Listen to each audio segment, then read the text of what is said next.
Assalamualaikum warahmatullahi wabarakatuh. Perkenalkan, nama saya Urwatul Lusko dari Penjas 2A, NBM 192191025.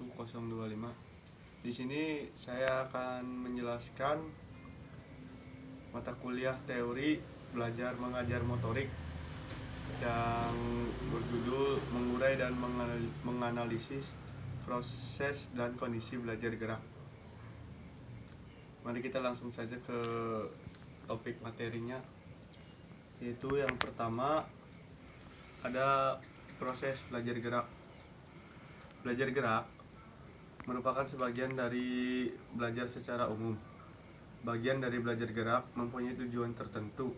Tujuannya adalah menguasai berbagai keterampilan gerak dan mengembangkannya agar keterampilan gerak yang dikuasai bisa dilakukan untuk menyelesaikan tugas-tugas gerak untuk mencapai sasaran tersebut. Misalnya dalam belajar gerak keolahragaan, siswa berusaha menguasai keterampilan gerak yang sesuai dengan macam-macam cabang olahraga yang ditekuninya dan kemudian memanfaatkannya agar keterampilan tersebut bisa diterapkan dalam bermain, berlomba, dan bertanding dalam olahraga. Nah, dalam proses belajar gerak yaitu ada tiga tujuan untuk menguasai gerakan keterampilan yang berlangsung dalam 3 tahapan atau fase. Yang pertama yaitu ada fase kognitif. Fase kognitif merupakan tahap awal dalam belajar gerak keterampilan.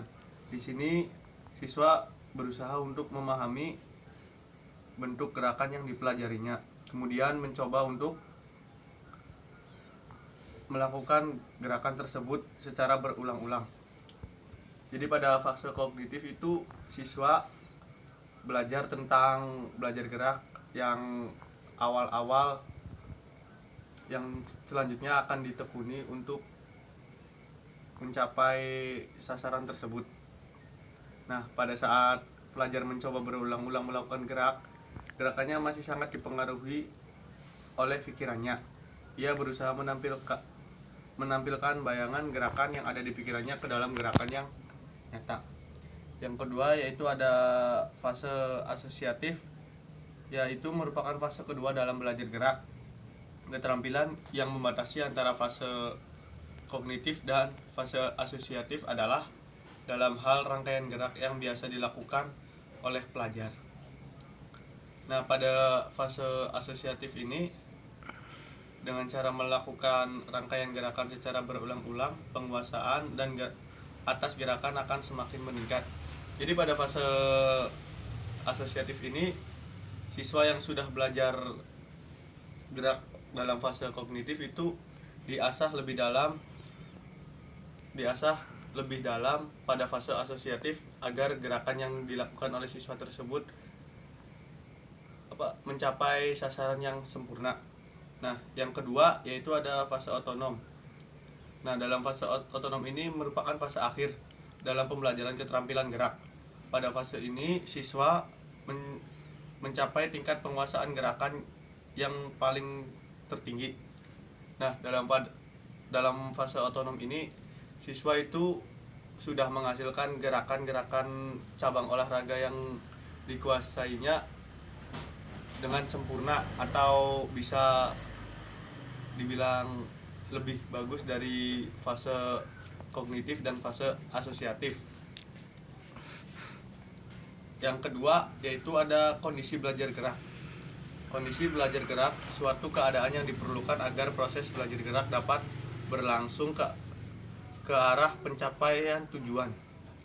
Keadaan yang diperlukan meliputi keadaan yang perlu ada pada diri siswa tersebut, yaitu yang pertama ada kondisi internal. Kondisi internal adalah keadaan pada diri siswa yang diperlukan selama proses pembelajaran berlangsung.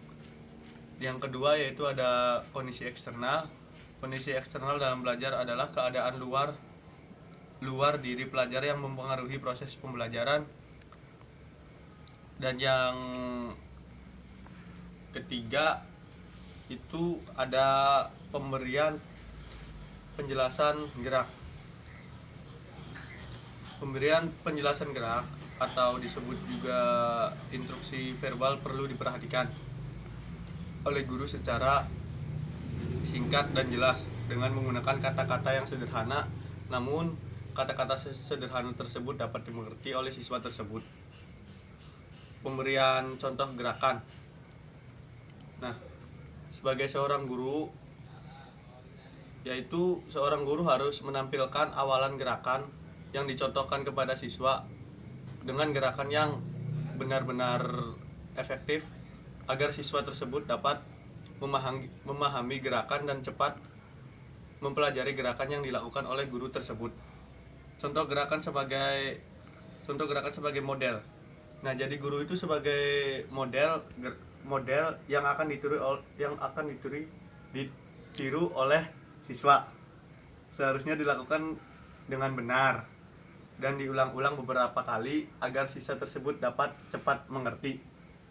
Nah, setelah pelajar diberi penjelasan dan contoh gerakan secukupnya, seorang guru itu wajib menginstruksikan siswanya agar mempelajari atau mempraktekkan gerakan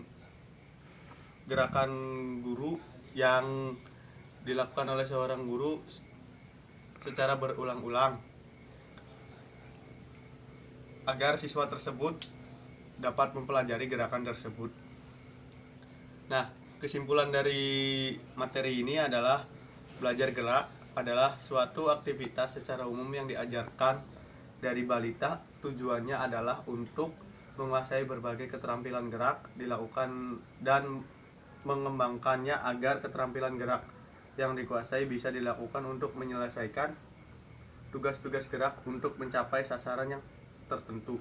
Kondisi belajar gerak adalah suatu keadaan yang diperlukan agar proses belajar gerak dapat berlangsung ke arah pencapaian tujuan. Keadaan yang diperlukan ini meliputi keadaan yang perlu ada pada diri pelajar tersebut dan keadaan yang di luar diri siswa yang mempengaruhi dan yang akan pada diri siswa. Sekian video materi yang bisa saya jelaskan pada mata kuliah teori belajar mengajar motorik. Bila ada salah kata, mohon maaf karena di sini juga saya dalam proses pembelajaran. Sekian, wassalamualaikum warahmatullahi wabarakatuh.